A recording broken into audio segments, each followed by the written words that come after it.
Donc Mathieu, tu connais pi, Oui. 3,141592653, etc. Enfin, peut-être pas jusque-là. Et en fait, tu sais, même si tu connais pas pi par cœur, qu'après la virgule, 1, 4, etc., le nombre de décimales est infini. Et ça permet pas mal de possibilités parce que si c'est vraiment infini après la virgule, toutes les combinaisons de chiffres auxquelles tu peux penser sont dans pi. Par exemple, ton numéro de téléphone, ta date de naissance, ton numéro de carte de crédit avec le numéro PIN qui permet de le décoder. Donc on a vraiment tout dedans. Et si tu décodes pi avec l'alphabet, par exemple, en transformant tous les 1 en A, tous les 2 en B, tous les 3 en C, etc., avec tout l'alphabet, tu obtiens une suite infinie de toutes les lettres de l'alphabet en désordre. Sauf que si c'est vraiment infini, toutes les combinaisons possibles existent, dont par exemple un mot. Peut-être que dans pi, il y a quelque part un mot en français, une phrase entière, un livre entier. En fait, si tu réfléchis bien à l'infini, dans pi, quelque part, il y a ta biographie. Donc si tu connaissais pi par cœur et que tu savais où était ta biographie, tu pouvais prédire le futur.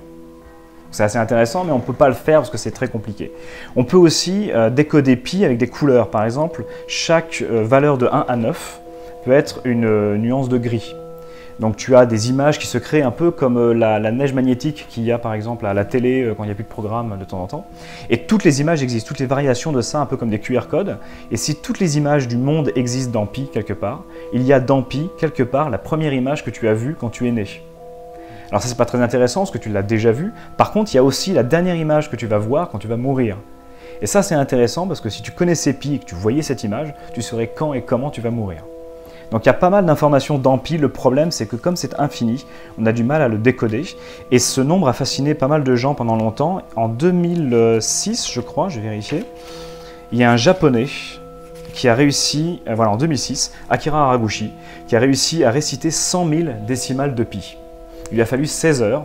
Alors moi, je ne suis pas aussi bon, j'en connais que 10 000, d'accord? Parce qu'il y a 10 000 décimales de pi dans le livre. Donc ce qu'on va faire, c'est que je vais te donner le livre. Et comme j'ai une mémoire photographique, quand je regarde une page, je vois les chiffres qui sont sur la page, je vois aussi sur chaque page le numéro de la page, et ce genre de choses, et c'est dans ma tête, ancré très profondément. Donc on va essayer de jouer avec cette mémoire de pi. Donc tu peux aller à n'importe quelle page, je ne regarde pas, et quand tu as une page qui te plaît, tu me dis le numéro de la page où tu es, et je vais essayer de te donner les premiers chiffres de cette page, de mémoire. 126. Donc la page 126, si je me rappelle bien, ça commence par un 2, est-ce que c'est correct ? Oui. Oui. Et si on continue, c'est encore un 2. Oui. Et après, c'est un 9 Oui. et un 6. Oui. Ok. Mais ça, c'est assez facile parce que c'est comme si je te demandais de rester l'alphabet. Tu commences du début. A, B, C, D, etc. Par contre, si je te demande quelle est la 10e lettre de l'alphabet, tu ne peux pas le faire de tête. Tu es obligé de faire A, B, C, D, E et d'aller jusqu'à la 10e avec tes doigts.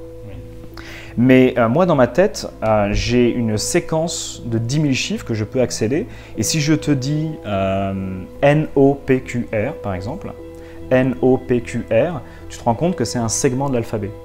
Et à partir du moment où tu sais où tu es dans l'alphabet, N-O-P-Q-R, tu peux continuer à réciter S-T-U-V-W, etc. Donc on va faire la même chose avec la mémoire que j'ai de pi. Je vais te demander d'aller à n'importe quelle page, à n'importe quelle ligne, vraiment pas forcément la première, hein, comme tu veux, et de me donner 5 chiffres consécutifs, un par un, les uns à côté des autres. Ça va me donner un endroit dans pi, et je vais essayer à partir de là de réciter le reste. D'accord ? Donc je te laisse faire ton choix, tu vas à n'importe quelle page. Alors pas trop vers la fin, parce que je suis encore en train de travailler sur les dernières pages, mais tu peux y aller. Et quand tu as une page, tu trouves une ligne, et quand tu as une ligne, tu trouves 5 chiffres sur cette ligne, et tu peux les dire à voix haute. 2, Oui. 0, Oui. 2, Oui. 6, 3. D'accord. C'est un 3 encore après, c'est ça? Oui. Ok. Je vais continuer à essayer de réciter à partir de là. Si jamais je fais une erreur, ne sois pas trop gentil, tu me dis stop, j'essaierai de me corriger, et ensuite je continuerai, d'accord? Mais n'essaye pas de cacher mon erreur. Si j'en fais une, c'est pas grave, tu me le dis. Donc après ce 3 que je t'ai donné, il y a un 4. Oui. Et ensuite, ça fait 9, 3, 1, 1, 8, 6, 5, 0, 2, 7, 7.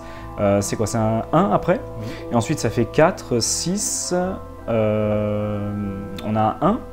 Ensuite, on a un 5 et un 3 et un 2 et un 7 et un 8 et un 0 et un 0 et un 2 et un 8. Ah, tu es obligé de tourner la page pour me suivre. Stop. Alors, je me suis trompé. Oui. Donc, j'ai dit un 2 et c'était pas un 8 après, Oui. c'était un 4. Oui. C'est ça? Exactement. D'accord. Donc, on a un 2 ensuite après ce 4. Oui. Et ensuite, ça fait quoi? Ça fait un 9. Oui. Et ensuite, on a un 4 et un 6 et un 1 et un 2 et un 7 et un 8 et un 4 et un 3 et un 0 et un 4 encore et un 2 et un 2 et un 9, etc. etc. Exactement. Tu te rappelles au début, je t'ai dit que tout était dans Pi. Ton numéro de téléphone, ta date de naissance, ton numéro de carte de crédit. Alors on va pas faire ton numéro de carte de crédit parce qu'on n'a pas envie que tout le monde le connaisse, mais ta date de naissance, on peut essayer. Moi par exemple, je suis né le 16 octobre, donc ça fait 1, 6, 1, 0. Et cette séquence, elle existe quelque part dans Pi, sauf que pour moi, j'ai pas de chance, elle n'est pas dans le livre. Elle est à 63 000 et des poussières. Peut-être que ta date de naissance est dans le livre. Si je me souviens qu'elle est dans le livre, je vais essayer de te donner la page, la ligne et la position sur la ligne où se trouve ta date de naissance. D'accord? Donc tu es né quel jour?